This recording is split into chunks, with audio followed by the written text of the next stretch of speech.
Assalamu alaikum and good morning, ladies and gentlemen. I, Fiza Khalid Butt, on behalf of Pakistan Society of Development Economists, welcome you on 33rd AGM and conference of PSDE. I would like to call Secretary PSDE Dr. Ijaz Ghani on stage.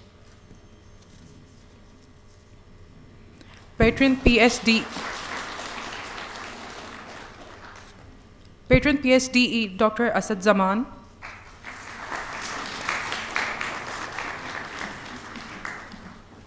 And our guest of honor of the conference, Mr. Sartaj Aziz.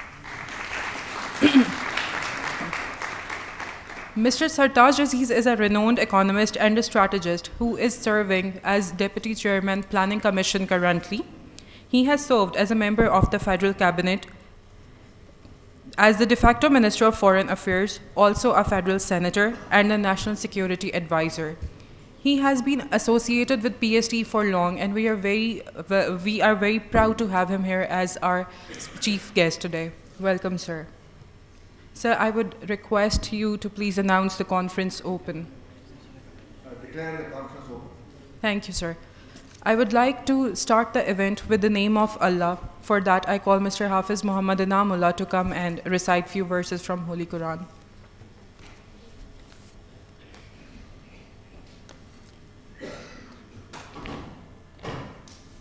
أعوذ بالله من الشيطان الرجيم بسم الله الرحمن الرحيم والسماء بنيناها بأيد وإنا لموسعون والأرض فرشناها فنعم الماهدون ومن كل شيء خلقنا زوجين لعلكم تذكرون ففروا إلى الله إني لكم منه نذير مبين ولا تجعلوا مع الله إلها آخر إني لكم منه نذير مبين صدق الله العظيم. Jazakallah. I would request everyone to please stand up for national anthem.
Ladies and gentlemen, Chief Economist of Pakistan, Dr. Nadeem Javed, has just joined us on stage.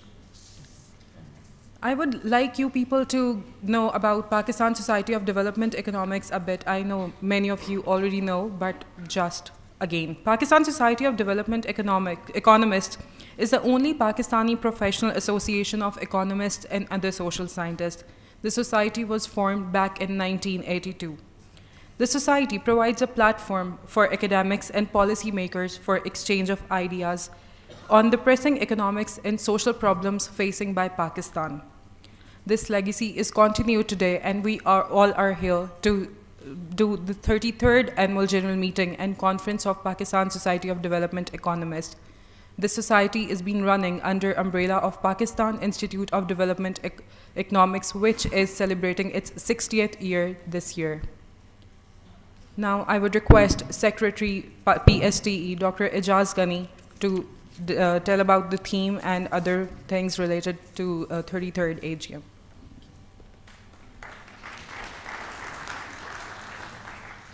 Thank you, Fiza. Bismillahirrahmanirrahim. Honorable Chief Guest, Mr. Sartaj Aziz, Deputy Chairman, Planning Commission of Pakistan, and Patron, Pakistan Society of Development Economists, Dr. Asad Zaman, Vice Chancellor PIDE, and President of the Pakistan Society of Development Economists, Dr. Muhammad Nadeem Javed, Chief Economist, distinguished guests, ladies and gentlemen.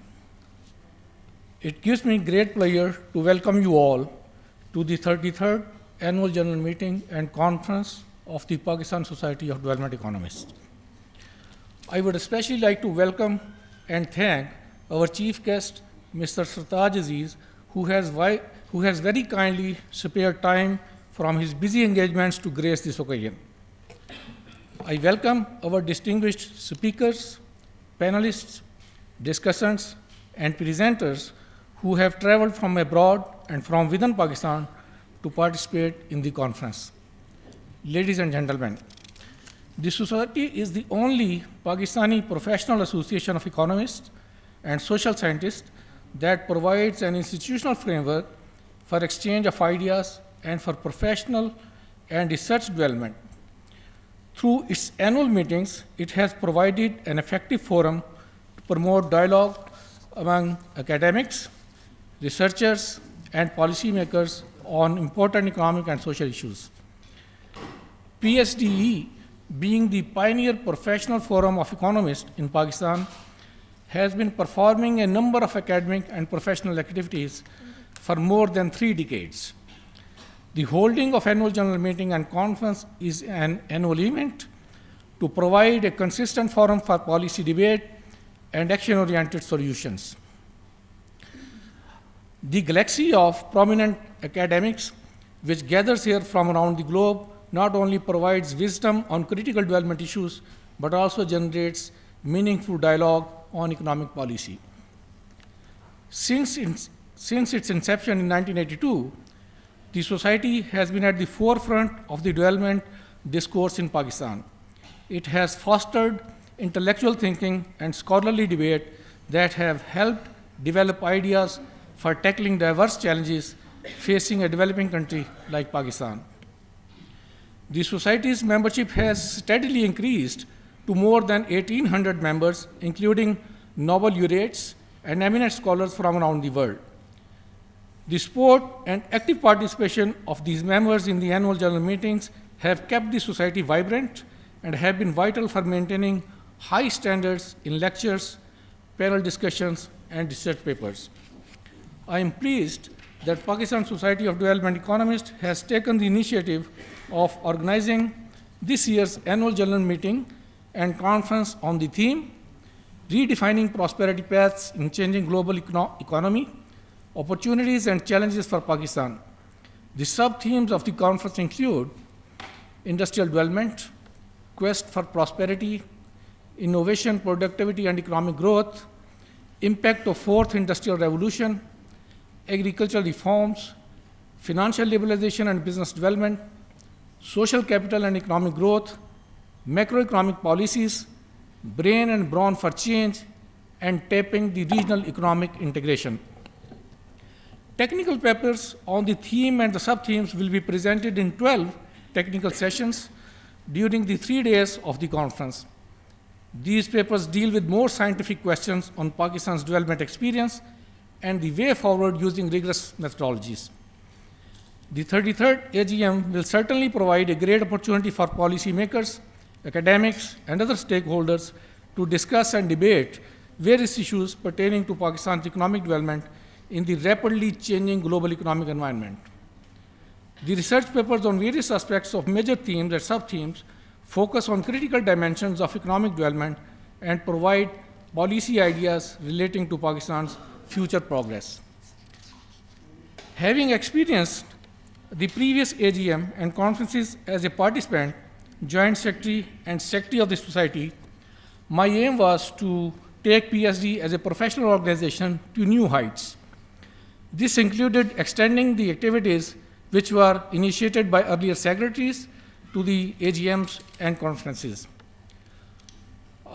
One of the core activities was to extend the collaboration efforts to the development stakeholders. Since PIDE is hosting PSDE, the academic strength of PIDE was proposed to be the main collaboration handle, which was extended to partners and new MOUs were signed. Ladies and gentlemen, this year we are holding a special panel as a tribute to PIDE's 60 years of excellence in research. The PIDE is playing a leading role in providing research input on critical issues such as governance and public policy, international trade and industry, macroeconomic policies, agriculture, environment, population, poverty, and labor market dynamics. During the past decades, PIDE has produced quality and policy-relevant research that has helped shape public policy discourse in Pakistan. During these years, PIDE has steadfastly published the Pakistan Development Review, which is an internationally recognized leading journal of Pakistan. We hope that this special event will throw light on PIDE's contribution to development economics for the broader academic community as well as for policymakers. I am pleased to report that there has been a growing interest of scholars to present and discuss their research papers in our annual journal meetings. This year, we received more than 240 abstracts for technical papers. About 150 papers were received by the final paper submission date. These papers were reviewed on the basis of their originality, analytical rigor, and thematic relevance. After a careful review process by a technical committee of experts, and keeping in view our space constraints, 48 papers have been selected for presentation in the 12 technical sessions. I am pleased to report that the authors of these papers belong to universities and institutes located in different parts of the country and abroad. During all these presentations, we look forward to a fruitful interaction among researchers, policymakers, and civil society. Ladies and gentlemen, the PSDE has the tradition to invite eminent scholars to deliver distinguished lectures on topical issues. I am pleased to report that this year we have 5 such lectures. Professor Ataur Rahman, Patron-in-Chief, the Hussain Ibrahim Jamal Research Institute of Chemistry, University of Karachi, will deliver the Allama Iqbal lecture. Dr. Asim Ijaz Khwaja, Professor of International Finance and Development, Harvard Kennedy School, Harvard University, will deliver the Muhammad Irfan Memorial Lecture. Dr. Nadeemul Haq, former Deputy Chairman, Planning Commission of Pakistan, will deliver the Mehboob Haq Lecture. And Professor Asad Zaman, Vice Chancellor, Pakistan Institute of Development Economics, will deliver the Qaid-e-Azam Lecture. Moreover, a special invited lecture has been arranged. Professor Ehsan Iqbal, Federal Minister for Interior and Minister for Planning, Development and Reforms, will deliver the keynote address. In addition to the distinguished invited lectures and special invited lecture, we have arranged 5 panel discussions by the leading experts in the relevant areas from Pakistan and abroad, including Australia, Azerbaijan, Brunei Darussalam, China, Iran, Thailand, and USA. We have invited leading experts from diverse professional backgrounds as our panelists and discussants, and hope that their knowledge and experience will greatly enrich the deliberations of the conference. Following our tradition, I am pleased to report that we have invited faculty and students from universities of Pakistan. Their participation in the conference will not only enhance their understanding of economic and social issues, but also provide them an opportunity to interact with leading scholars in the profession. Ladies and gentlemen, I would like to commend the efforts of my core team and auxiliary committees in planning and organizing the conference. The team has really worked hard to assemble together leading academics and policymakers on one platform. I would also acknowledge the support of our conference organizing partners who have helped us in terms of both material logistics and human resources. Finally, I would like to appreciate and recognize the efforts and support provided to us by the Planning Commission of Pakistan and CPEC Center at PIDE to realize our objective of this successful and fruitful conference. My special thanks go out to all the staff of PIDE for their dedicated efforts in organizing the conference.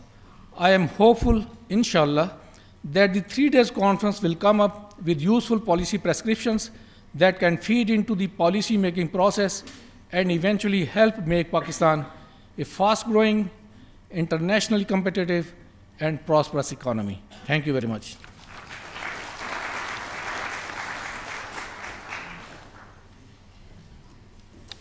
Thank you, Dr. Ijaz Ghani, for your insights about the conference. Now, I would request President PSDE and Vice Chancellor PIDE, Dr. Asad Zaman, to come and share his views.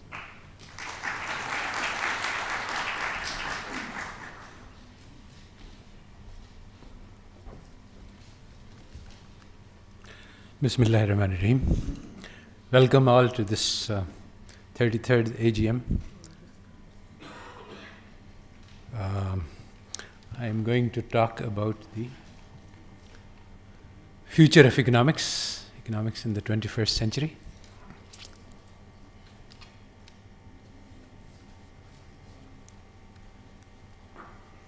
All right, so with the global financial crisis in 2007, there was a widespread recognition that there is something seriously wrong with the discipline of economics. So I've just listed a small smattering of quotations from leading economists and policy makers, and this could be multiplied amply. It would become boring very quickly.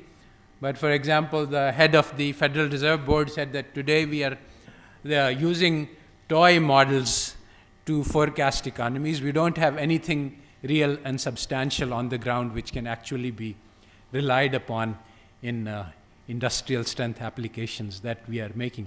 So this is really unsatisfactory. In fact, the current head of the just recently retired from USA Federal Monetary Policy Board, he said that we don't have a working theory of inflation, so it's very difficult to conduct monetary policy when you don't know what you're doing. And that is true, actually, in the sense that all of the major theories of inflation that we have are known to be refuted by the data. That is, the simplest theory is, of course, the quantity theory of money, and the data shows that this is not true.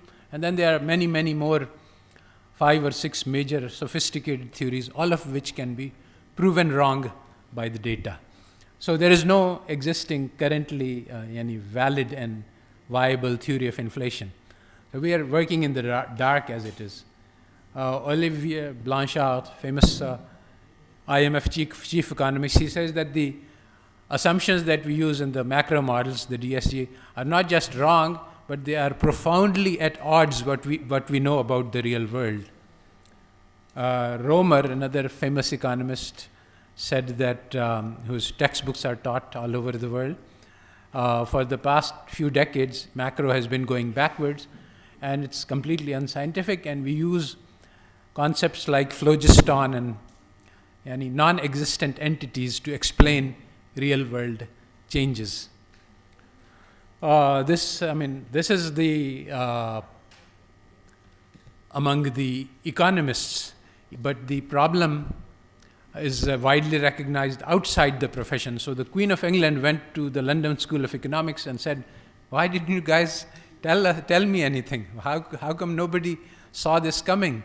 And similarly, the US Congress, not a very high intellectual organization, appointed a committee to investigate the failure of economics to anticipate the financial crisis and the subsequent failure to provide a reasonable remedy, which is still true. So this could be multiplied ad nauseum, but this is just to explain that the state of the art is far from satisfactory. So the need for the revolution in economic theory is widely realized, but at the same time, it is strongly resisted.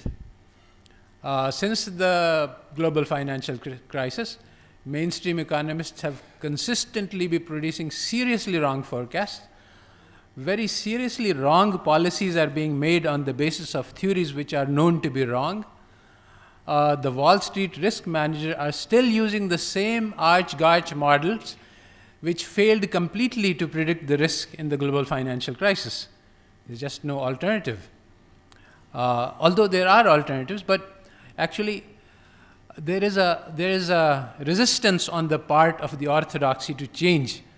There is this man, Nicholas Nassim Taleb, who has been talking about black swans and how genuine risk is really not quantifiable. But this is a leap which the profession as a whole is unwilling to take, because the idea that we can measure and enumerate everything is very strong and dominant. I mean, it's all over, and it's actually taking over the idea of that you can always measure everything. You can have key performance indicators. You can measure the quality of research by, counting the number of papers.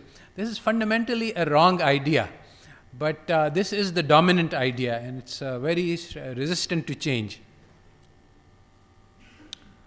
So Thomas Kuhn said that new paradigms don't take over by converting people, but it is because the people who the old paradigm die out and the younger generation are attracted. So basically my hope is from the students of PIDE and other institutions that they will come up with the new ideas, because Max Planck, who introduced quantum mechanics, could not get his contemporaries to accept his ideas.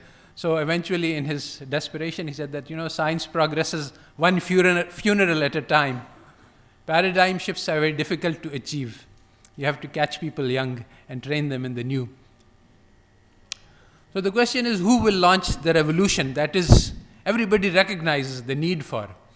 Well, Keynes launched the revolution, face exactly very similar circumstances in the 1940s, 30s, when the economic theory of the time had completely failed to predict the Great Depression, and he invented a new theory. He was similarly disappointed with the resistance of the economists. He said that economists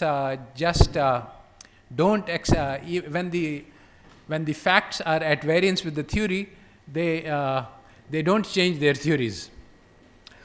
So people have analyzed that after the global financial crisis, has there been a change in the syllabi? There should have been. I mean, there are lots of unorthodox economists. Hyman Minsky is the most important one, whose theories are actually very useful in explaining what happened. So has Minsky been introduced into the syllabus? He finds that no.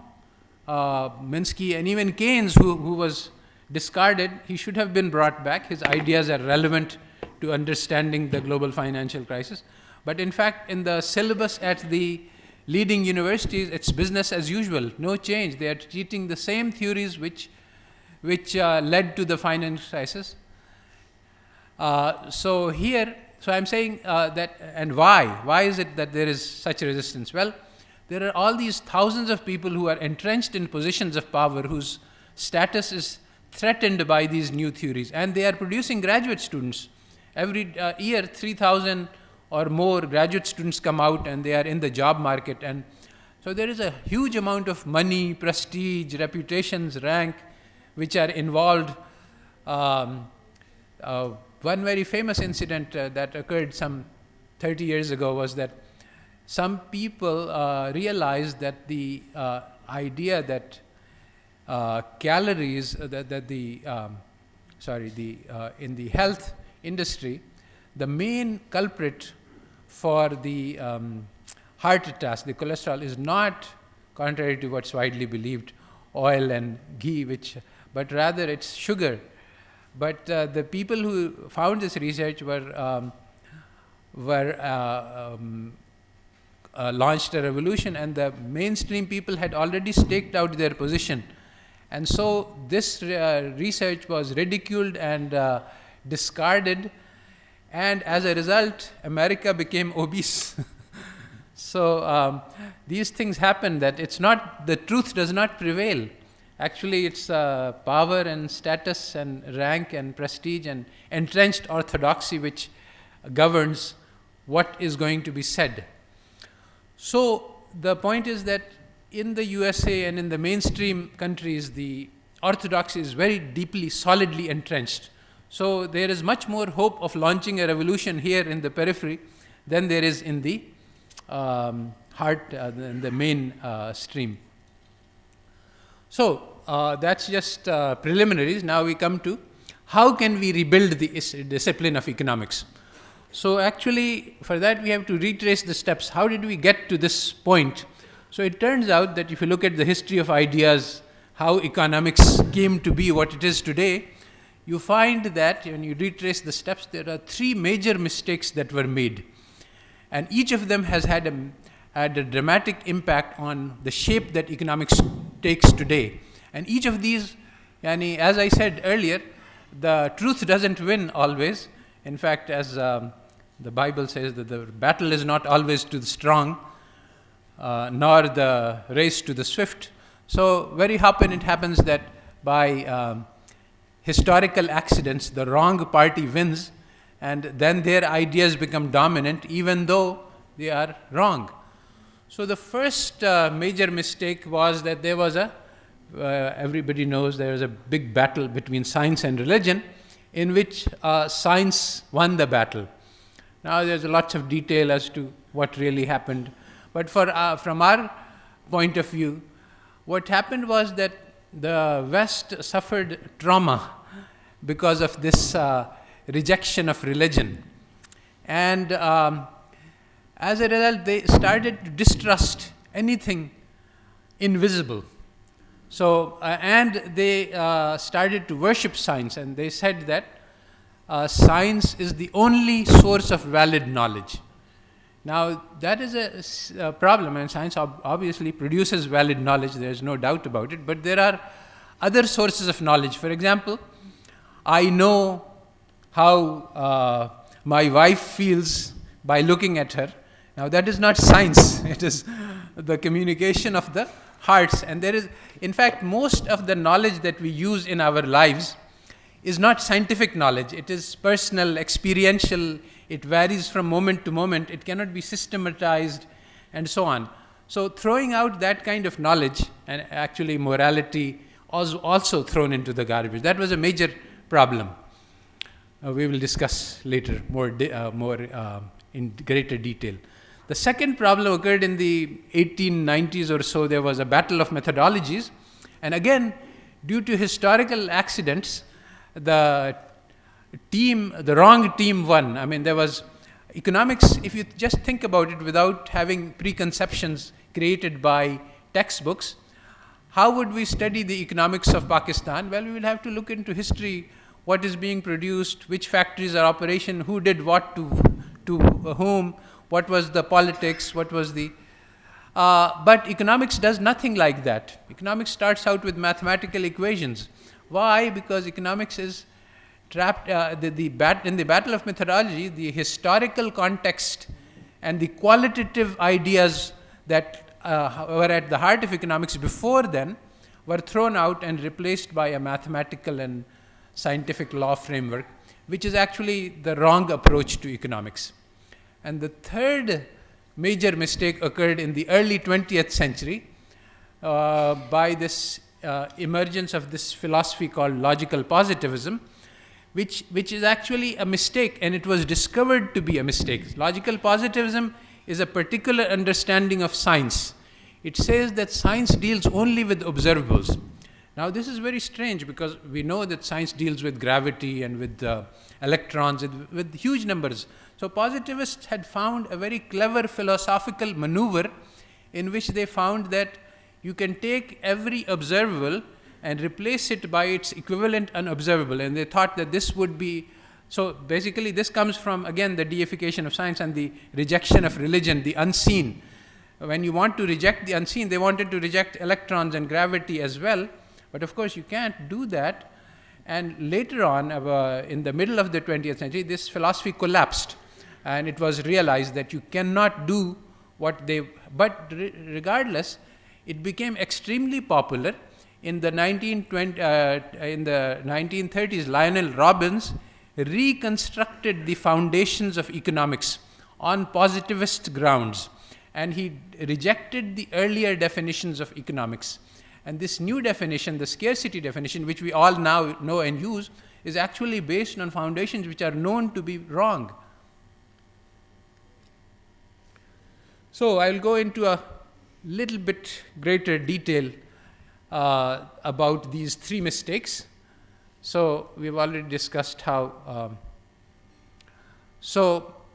I think that in interest of time, I will not go over it. But let me just briefly mention that how did this battle between science and religion get started? Actually, the point is that when Eurocentric history we learn, we are told that the Enlightenment was a spontaneous event which occurred all by itself. Suddenly, the light of reason dawned in Europe without any cause apparent. But actually, there was an advanced Islamic society in Andalus, which was functioning for 700 years, and when it went into decay and degeneration, the European barbarians at the time, the name sounds bad, but actually that's what happened, and they conquered, and this is a time-old pattern in history where old and decaying civilizations get taken over by barbarians who then become civilized. So they acquired a treasure trove of millions of books, which they had an enormous amount of difficulty digesting. 2 centuries of European history is all about the influx of knowledge and the Catholic attempt to suppress this knowledge by censorship, by inquisition, by the friend of Copernicus named Sculptus was a priest who was tortured and imprisoned for 10 years by the Catholic Church for his ideas. So Copernicus was just a translator. I mean, he's known as a revolutionary, but he actually translated the astronomical works of Ibn Shatir, which were available to him in his library, but he never claimed he couldn't. I mean, he was afraid to. If you look at the preface of his book and how he's so obsequious to religious authority, and he tries to present his work as not a revolutionary work in order to avoid arousing the anger of the religious authorities. So this so-called science was actually a body of alien knowledge that suddenly flooded Europe, and they didn't have, it took them 2 centuries to actually absorb it and assimilate it. And in the process, there was this huge conflict between the Orthodox religion, which was very medieval in its outlook, and the modern outlook. So that was the source of the battle between religion and science. So the consequences of the victory of science were very fateful for not just Europe, for the whole world, because basically the Catholic Church broke up into factions and they fought each other, and they had very bloody, violent battles. And as a result, Europeans became disenchanted with religion, and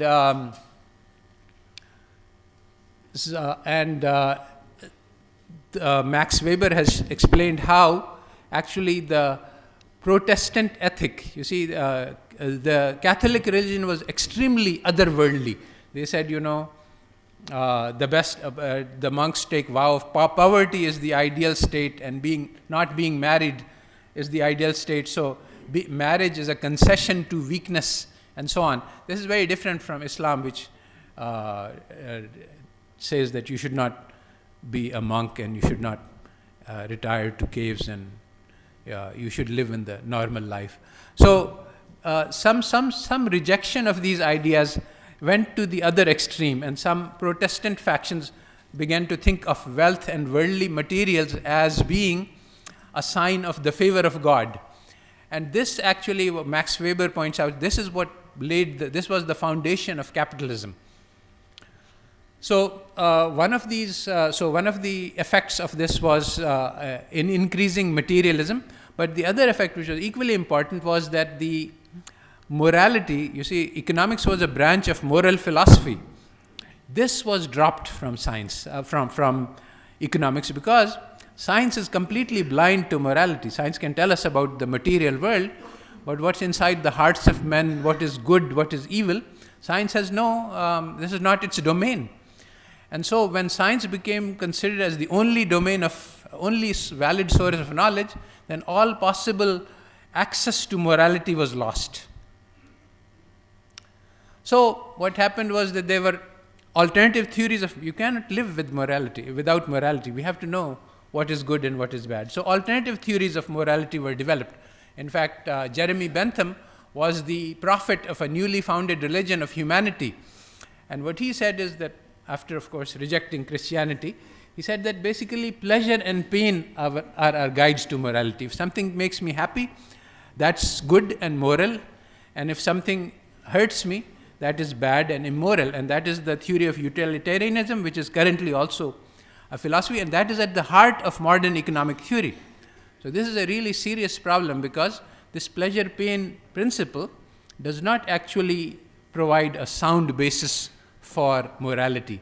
The alternative basis was the social consensus. There are these two major ideas for how you can build morality without religion.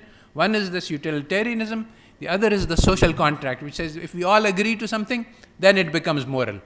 But this foundation has empirically proven to be very treacherous, because if a German society agrees to burn all 6 million Jews, then this becomes a moral act.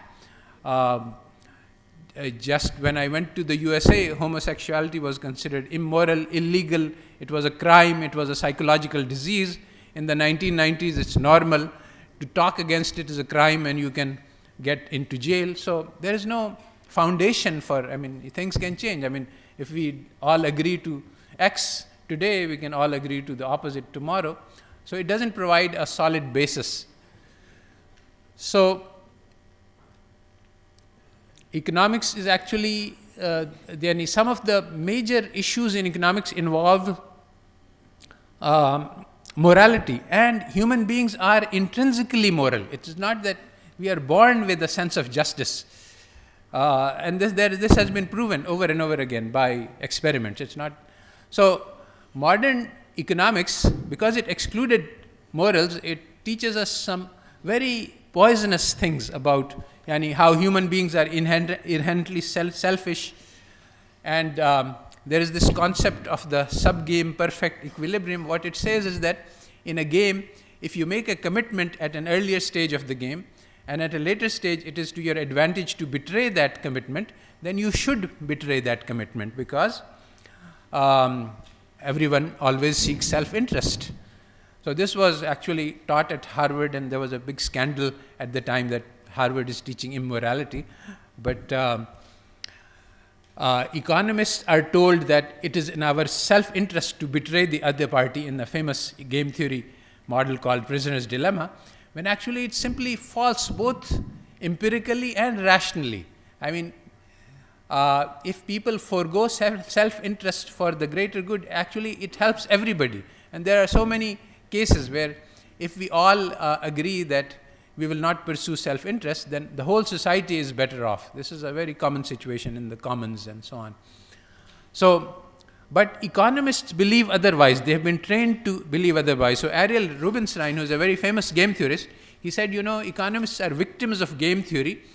When you run the experiment on 12,000 subjects, that you give them $100 and you say, okay, how much, and you put them next to a stranger and say, okay, you are free to share this however you like.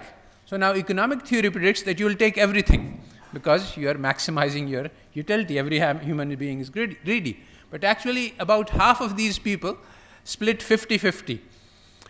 And so this is very contrary to what, if you put an economist among them, he behaves according to the economic theory. He says that these people are victims of their theory. They teach these wrong theories, and then they start believing in them, and then start acting according to them. And this is very harmful to them for their own lives, because behaving like an economist is really not very socially apt. And if you do that, you will damage your standing in society, which is the most important. If you damage your personal relationships, you will cause harm to yourself. So morality is at the heart of economics. Are people entitled to get their basic needs, if we export wheat and we import luxury cars, is this a good thing to do or a bad thing to do? Many of these questions, you can't answer these on the basis of how many dollars you will make.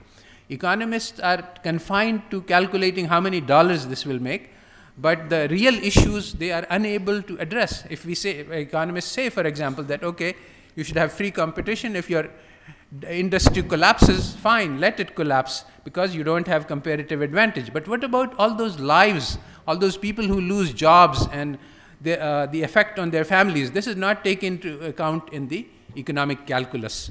So economics is blind on these affairs. And why? Because of the first fundamental mistake. The second mistake was the adoption of science and the quantitative method instead of history and qualitative method. So the consequences of this was that there is a book called by Geoffrey Hodgson that how economics forgot history. Now, the idea of science is that we need to find universal laws. So are there any universal laws? Is there a mathematical formula I can use to describe human behavior which will be the same in Brazil in 19th century and the same in England in 20th century and the same in Pakistan in 21st century? There are no such laws. Human behavior is not subject to mathematical law.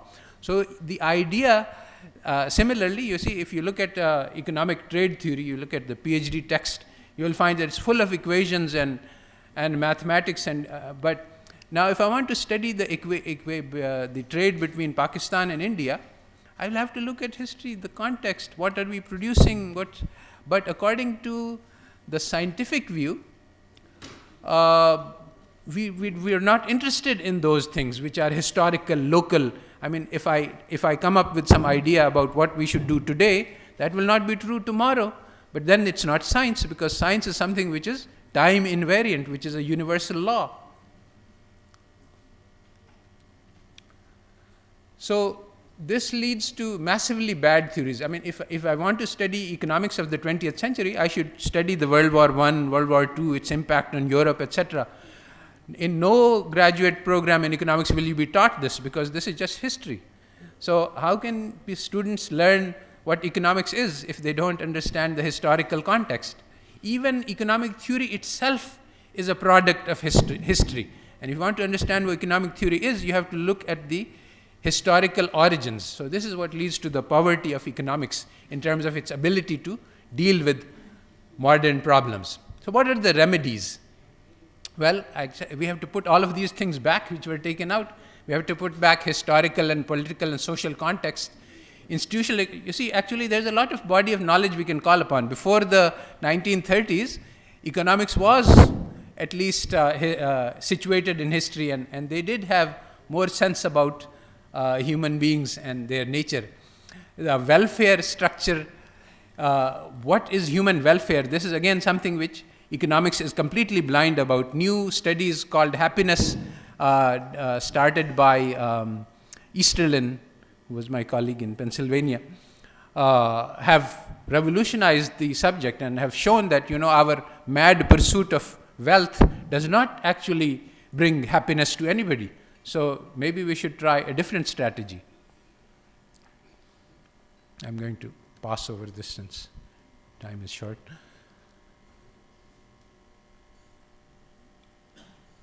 So at the foundations of economics, the older conceptions were concerned with welfare of men, and they understood that feeding a child some milk is more important, it produces more welfare than giving a glass of wine to an aristocrat. But this idea was lost in the transition to scarcity definition. And the modern economists said that we cannot differentiate between wants and needs because that's a condition of the heart. If somebody says, I want X, then our job is to just provide. We will not ask what's inside his heart. Is this an idle desire or whether this is a genuine need? So modern economics does not differentiate between these things. And this is a serious defect. So positivism throws out the unobservables, and so basically, Samuelson came up with this theory of revealed preference. Previously, there was the idea of utility, in my heart, how much benefit do I derive from something? That cannot be measured, but choices can be seen. So if I'm offered A and B and I choose B, then that means that I prefer B to A, and that is observable. So this is the standard positivist strategy of replacing the unobservable by the observable. But just like it failed to work for gravity and electrons, so it fails to work for human beings. The intensity of the feeling in the heart is extremely important. The need with which a person who is hungry seeks bread is very different from the desire from a person to listen to music.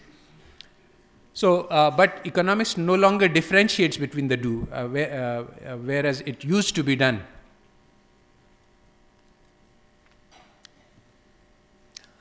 So, the most important damage caused by logical positivism was that knowledge was redefined to be that of the external world, not of the hearts of human beings.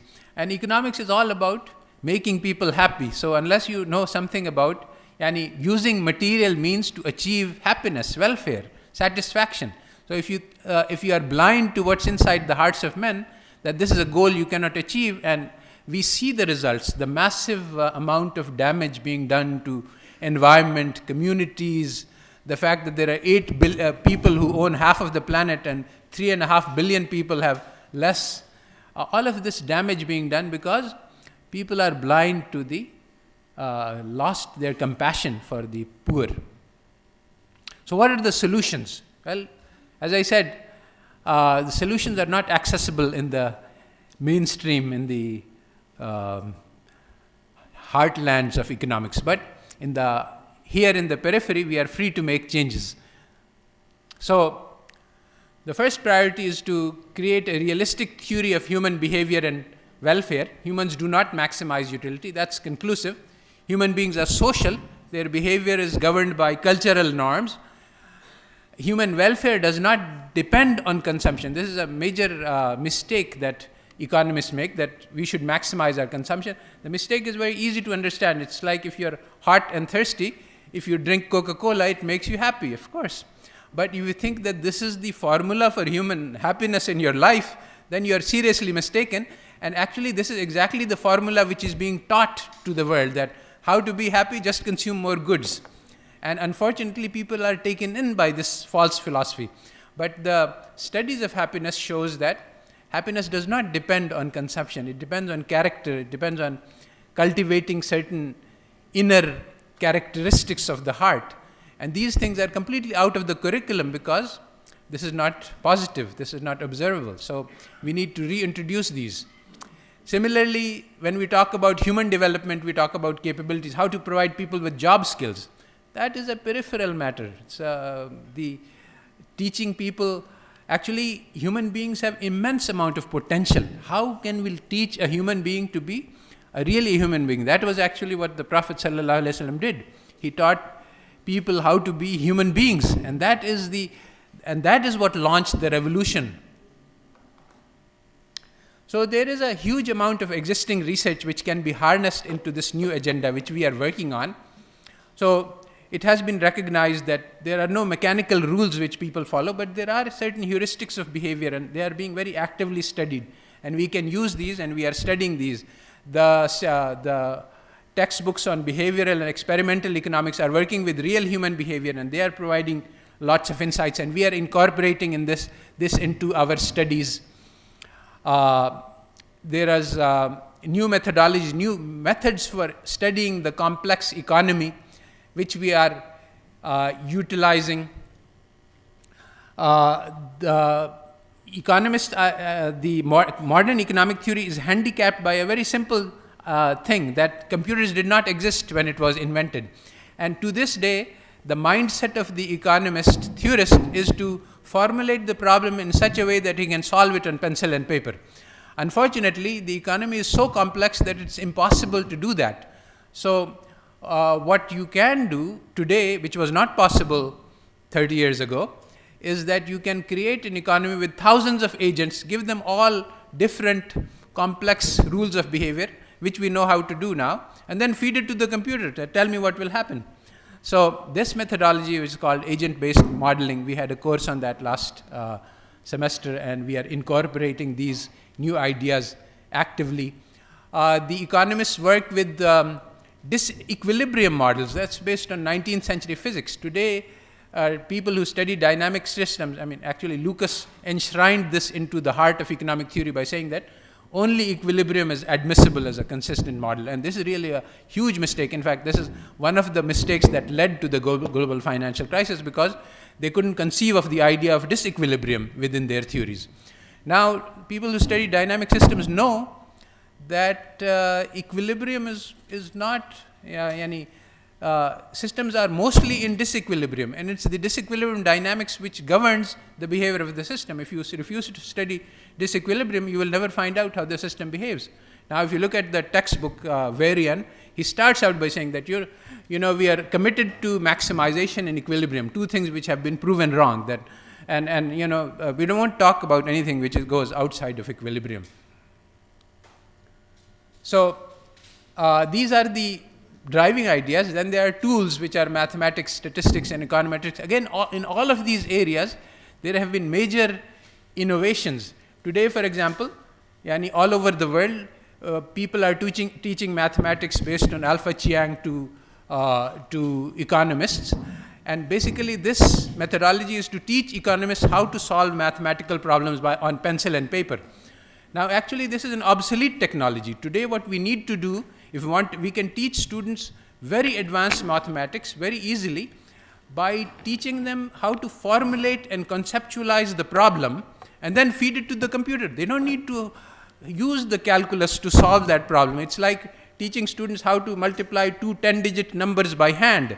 It is interesting skill, but it is obsolete. It's no longer necessary. So today, a lot of teaching that is being done in statistics, in econometrics, in mathematics, this is based on the idea that there is no computer. So what we do instead in econometrics and statistics is to substitute convenient assumptions, like assuming that the error is normal. When you make that assumption, then the calculations required simplify immensely. But they are wrong because the data is not normal. So there is massive amounts of, the whole body of knowledge that currently exists that we are teaching is seriously deficient, and it is possible to make serious and dramatic improvements, and we are working on these things. So PIDE is preparing for the 20th century. Thank you.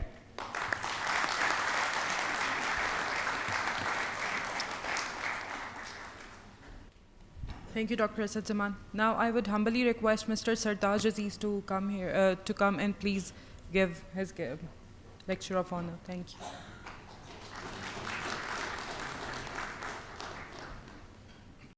In my own experience, I found that the only way to look at an alternative was to look at Chinese economics. After my very first visit in '67, I began to study, and I discovered that for each particular problem or inefficiency, there was a different experience in the Chinese model. And in my book on China, which was published in '78 by Macmillan, I presented a few concepts which were turned around by Mao's economics, Mao's thoughts, without defining it in a theoretical sense, but you could see the differences. For example, they don't follow a linear approach, they follow a curvilinear approach, that there's yin and yang. So if somebody is committed a traffic offense, you don't just give him a ticket. You tell him that the good in you, don't do it again, and so the yin and yang, the negative and positive interact. So it's a different approach. Similarly, the importance of collective goods versus individual good, and that was another dominant thing which happened. So the Chinese economics is not documented or given a theoretical framework, but there's enough in it that students who want to look at alternatives can readily see. And the results are there for you to see. No other country in history has achieved 9-10% growth for 35, 40 years, overcome poverty, and created a society. And since the Western world is not ready to face the total consequences of that model, it has not been studied enough books have not been written on it, and therefore it is there. So I hope some of the departments of economics, since we are so close to China now, will try to understand the Chinese approach to economics and development economics and therefore you will learn a lot of alternatives from it. A few things are available, so that will give us another path rather than finding the path through the same methodology that the Western world has done. So let me come back now to the topic of the day, which is redefining prosperity paths in changing global economy, opportunities and challenges of Pakistan.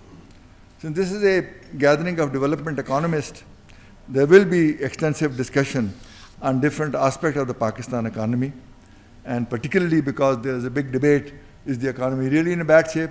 Is it really okay? Is it positive? Is it negative? And this is unfortunately determined by a lot of politics, because one side is saying yes and the other side is no. But as development economists, you have to look at the fundamentals, you have to look at the issues objectively, and then come your own conclusions. So let me share with you my assessment. In my view, Pakistan economy has seen a noticeable turnaround over the last 4 years as a result of the cumulative impact of a macroeconomic and structural reform program. Pakistan has made significant progress in regaining macroeconomic stability. For example, fiscal consolidation through improved public financial management and tax administration has shrunk the deficit from 8% of GDP in 12-13 to below 5% in 2017. Inflation has been brought down significantly. It is now in single digit. Significantly in the energy sector, through capacity expansion of electricity, LNG imports, strategic private-public partnership, reduction in inefficient subsidies, and strengthening of the regulatory framework, the problems of energy shortages and load shedding has been virtually resolved. Improvements in the energy supply, along with the turnaround in the security situation, these were the two key bottlenecks holding back the performance of the economy. That is the one which has enabled us to revive the economy.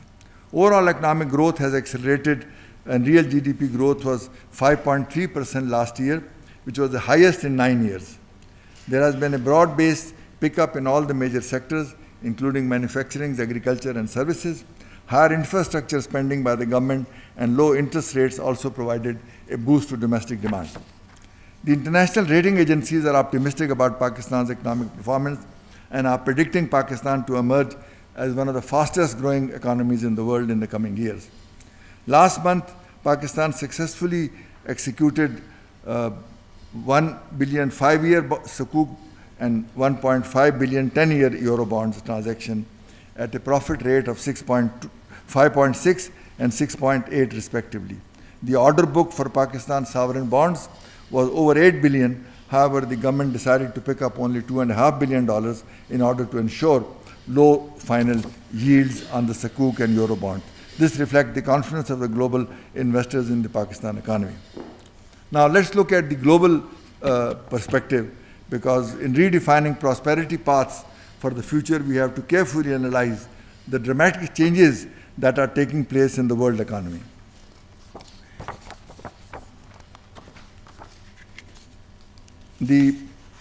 Over the past few years, economic dynamism in the global economy has gradually shifted from advanced economies to emerging markets. There has been rapid emergence of China, the BRICS, and other newly industrializing economies. China has overtaken Japan to become the second largest economy in the world. Today, developing and emerging countries are home to 85% of the world's population and account for almost 60% of the global GDP growth. Emerging markets are also undergoing transition of their own shifts that create challenges but also opportunities. China is rebalancing its economy from manufacturing to services, from investment to consumption, and from exports to domestic services. This means a slower but more sustainable growth path.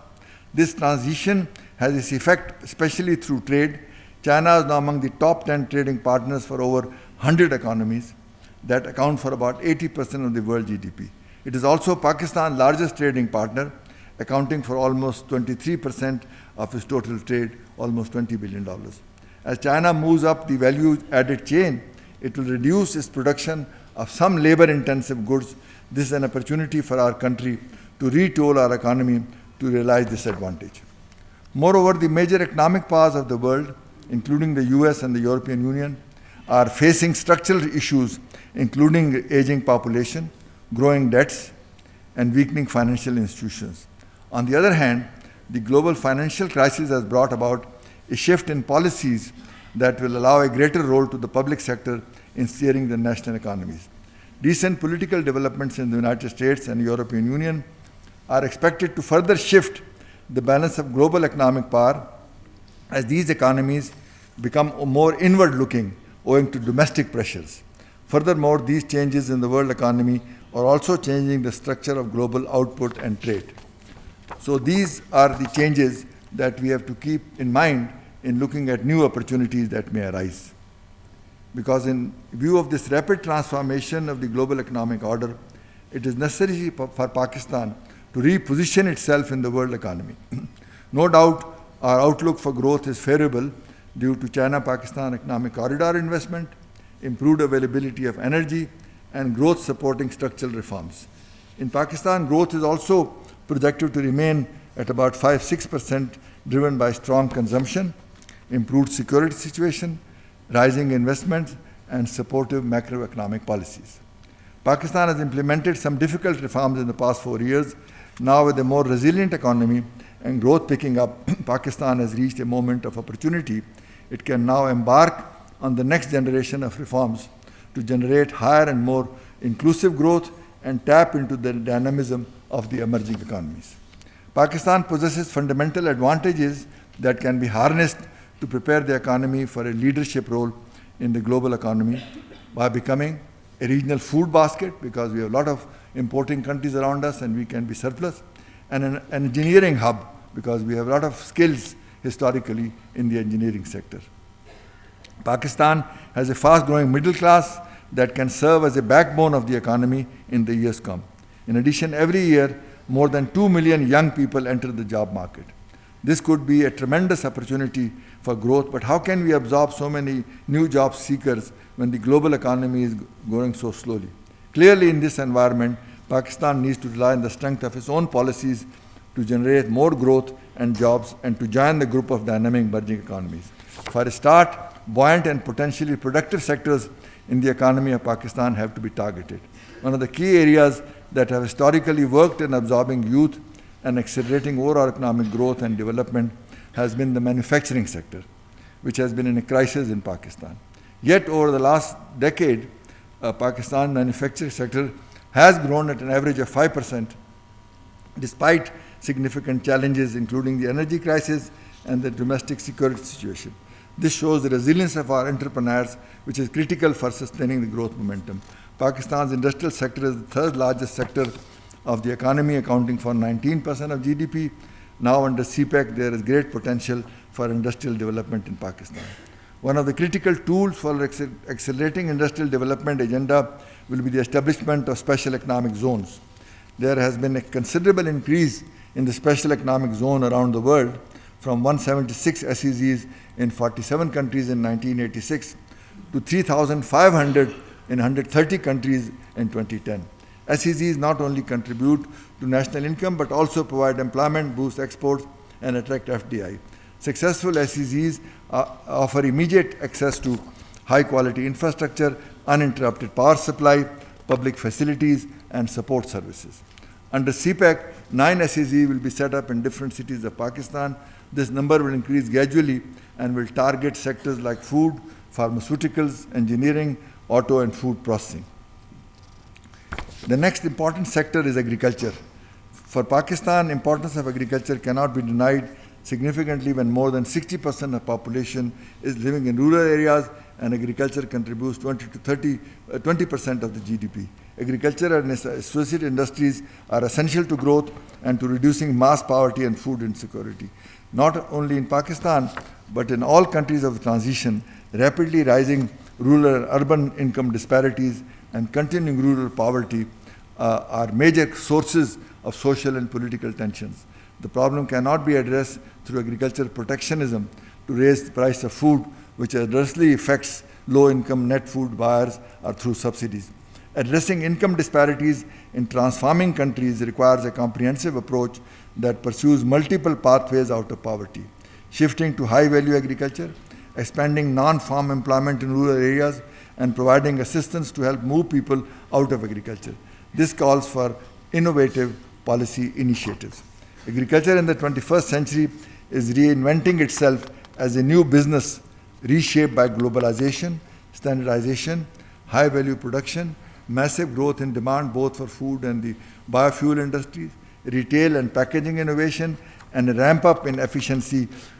Faced with constant productivity and market pressures, the new agriculture needs new tools to enhance its competitiveness and its innovative capacity. One of these tools is the promotion of clusters. An agro-based cluster is simply a concentration of producers, agribusinesses, and institutions that are engaged in the same agriculture or agro-industry subsectors, and interconnect and build value networks when addressing common challenges and pursuing economic opportunities. So after manufacturing and agriculture, the next important area is technology.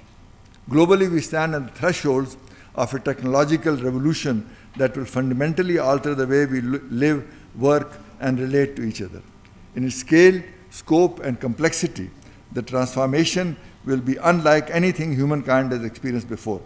We do not yet know just how it will unfold, but one thing is clear: the response to it must be integrated and comprehensive, involving all stakeholders of the global polity, from the public and private sectors to academia and the civil society.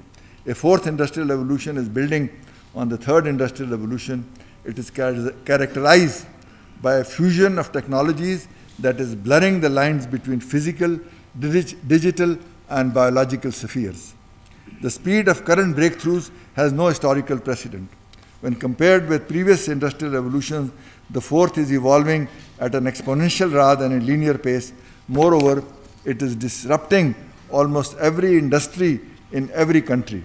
And the breadth and depth of these changes herald the transformation of the entire systems of production, management, and governance.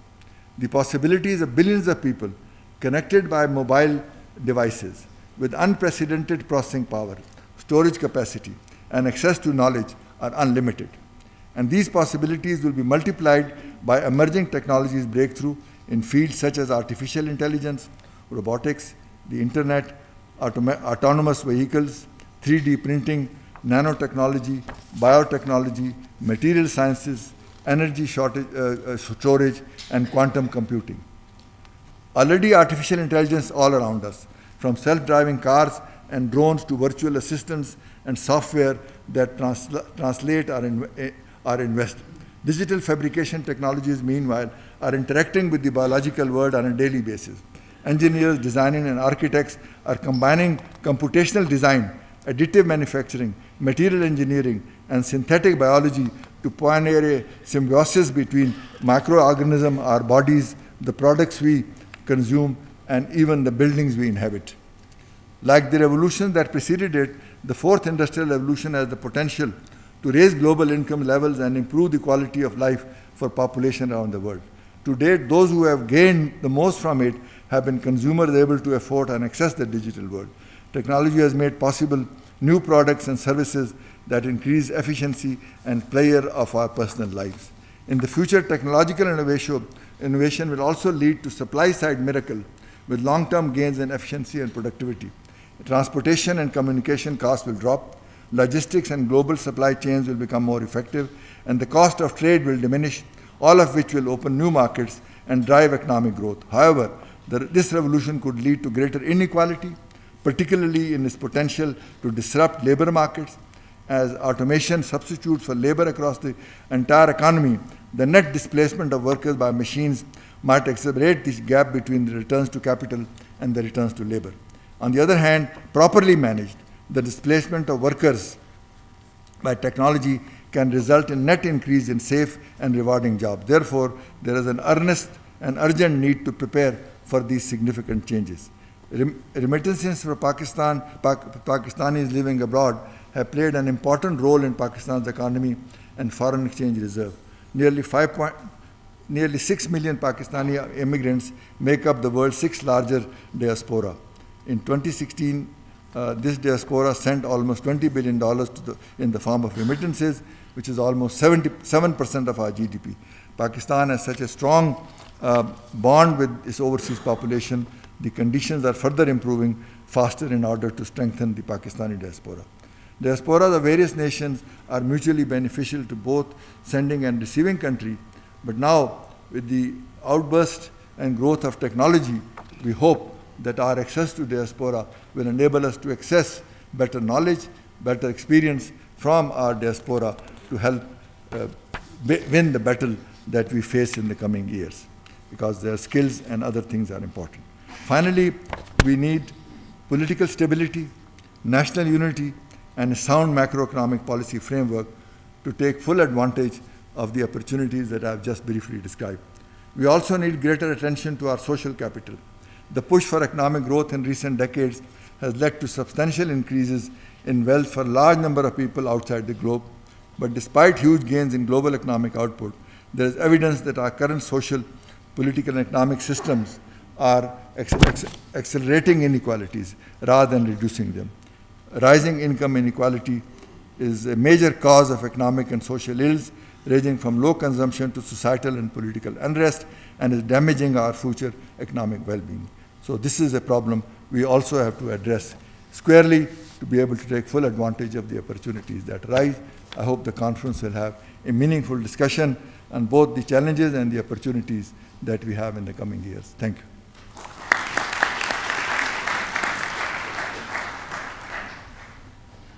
Thank you very much, sir, for your practical insight, facts, and seasoned comments. And I hope it is going to help everyone to think and a way forward for everybody's research. And we are very humble and gracious that you graced this ceremony. Now I would request Dr. Asad Zaman to please regard our chief guest and give him a souvenir.